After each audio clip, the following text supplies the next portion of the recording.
नमस्कार मित्रों, हम लोग अपने हिस्ट्री सीरीज में कंपनी काल में संवैधानिक और प्रशासनिक विकास को समझ रहे थे। पिछले लेक्चर्स में हमने 1773 के रेगुलेटिंग एक्ट को देखा था और उसके बाद 1781 और 1784 के पिट्स इंडिया एक्ट को भी देखा था। इस लेक्चर में हम लोग 1786 के एक्ट को तथा 1793 के चार्टर एक्ट को समझने का प्रयास करेंगे। शुरुआत करते हैं 1786 के एक्ट के साथ। अगर 1786 के एक्ट की अगर हम बात करें तो पहले हम इसकी पृष्ठभूमि समझेंगे और बाद में हम इसके प्रावधानों को समझने का प्रयास करेंगे। तो चलते हैं, पहले देखते हैं इसकी पृष्ठभूमि कि आखिर 1786 का एक्ट आया ही क्यों या फिर आने के पीछे क्या कारण थे।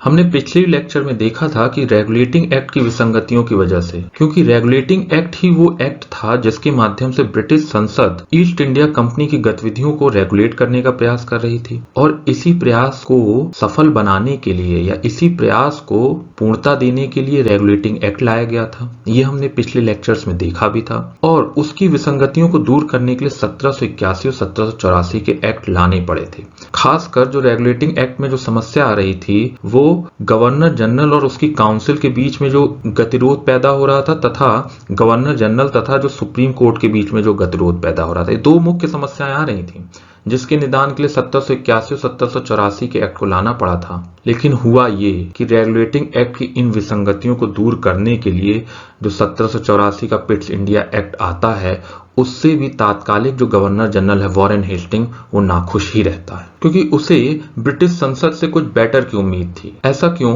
क्योंकि जो पिट्स इंडिया एक्ट था उसमें भी अभी भी गवर्नर जनरल को अपनी बात मनवाने के लिए गवर्नर जनरल की जो काउंसिल थी उसमें से कम एक व्यक्ति का समर्थन मिलना जरूरी था। इस बारे में हमने विस्तार से चर्चा पिछले लेक्चर्स में की है, तो आप पिछले लेक्चर्स को भी देख सकते हैं। और होता यह है कि पिट्स इंडिया एक्ट से काफी निराश होता है वॉरेन हेस्टिंग। वॉरेन हेस्टिंग जैसा समर्थशाली गवर्नर जनरल जो लगातार एडमिनिस्ट्रेटिव, रेवेन्यू और जुडिशियल रिफॉर्म कर रहा था और भारत में एक नए सिस्टम को सृजन करने का प्रयास कर रहा था, उसको अपने कामों में जब गतिरोध मिलता दिखा तो उससे काफी नाखुश होता है। एक और समस्या जो आ रही थी वो ये थी कि वॉरेन हेस्टिंग पे लगातार करप्शन के चार्जेस लग रहे थे और ऐसे में इन सभी बातों से दुखी होकर वो अपना पद त्याग देता है। हालांकि बाद में जब ब्रिटेन पहुंचता है तो उस पर इम्पीचमेंट का भी सेशन चलता है, हालांकि वो बरी भी हो जाता है, लेकिन ये उसका पूरा कार्यकाल था। बहरहाल जब वॉरेन हेस्टिंग भारत से चला जाता है तो एक ऐसी स्थिति में जब ईस्ट इंडिया कंपनी के मैसूर और मराठों दोनों के साथ संघर्ष चल रहे हैं,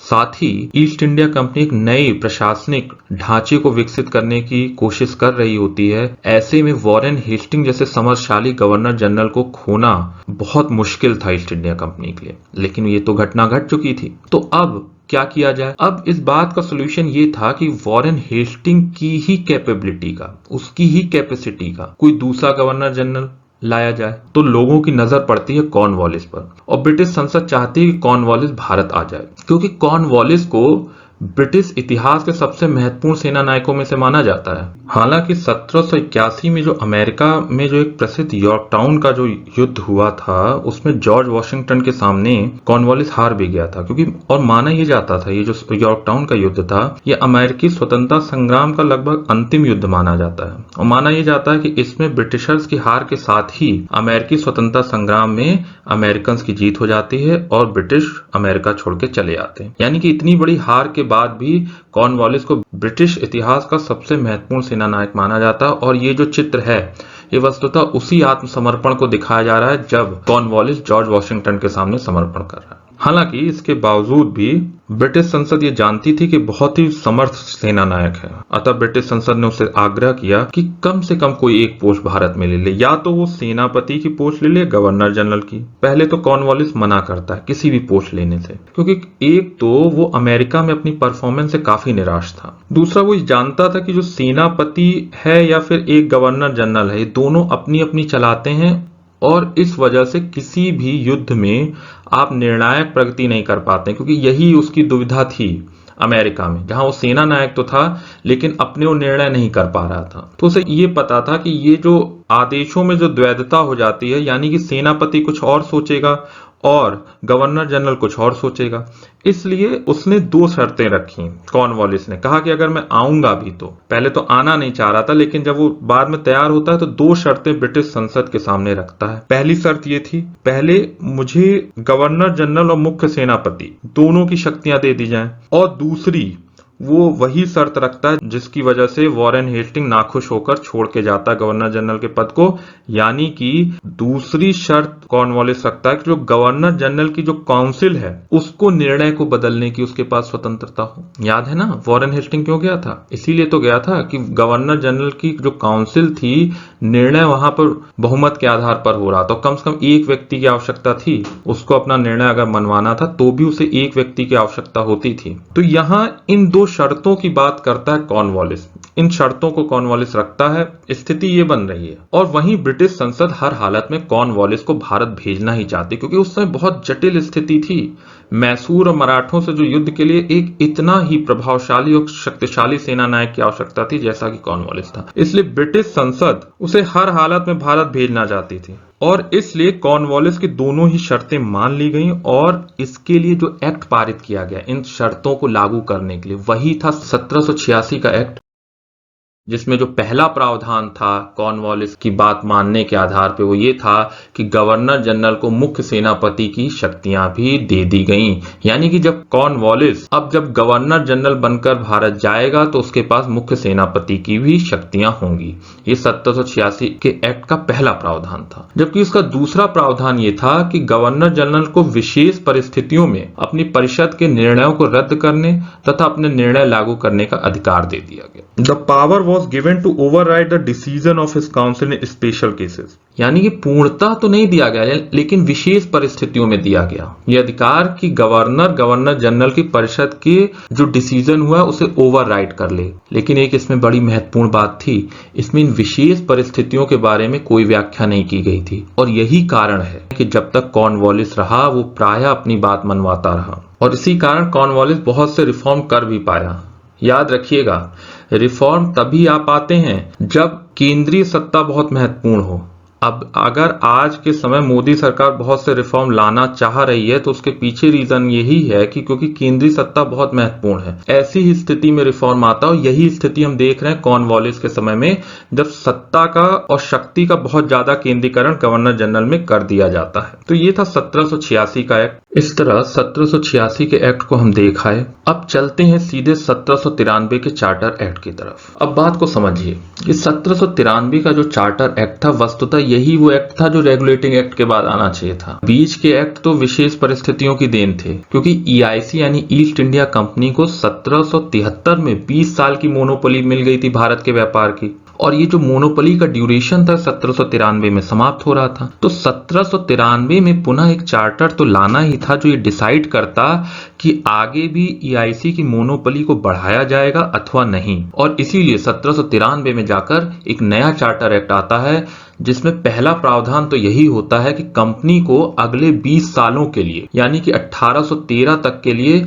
पुनः भारतीय व्यापार पर मोनोपोली दे दी गई। हालांकि ब्रिटेन में इस पे काफी विरोध चल रहा था, लेकिन 1793 के चार्टर में पुनः एक बार मोनोपोली दे दी गई कंपनी को, ईस्ट इंडिया कंपनी को, भारतीय व्यापार पर। दूसरा जो महत्वपूर्ण प्रावधान था 1793 के चार्टर एक्ट में वो ये था कि बोर्ड ऑफ कंट्रोल यानी कि बीओसी में जो सदस्य थे उनको जो पहले वेतन ब्रिटिश राजकोष यानी कि ब्रिटिश एक्सचेकर से मिलता था उसे अब भारतीय एक्सचेकर यानी कि भारतीय राजकोष से दिया जाएगा। ये दूसरा प्रावधान था। इस बात को समझिए, एक्चुअली बीओसी यानी बोर्ड ऑफ कंट्रोल के लोग बैठे कहाँ हैं? बैठे तो ब्रिटेन में हैं। क्यों?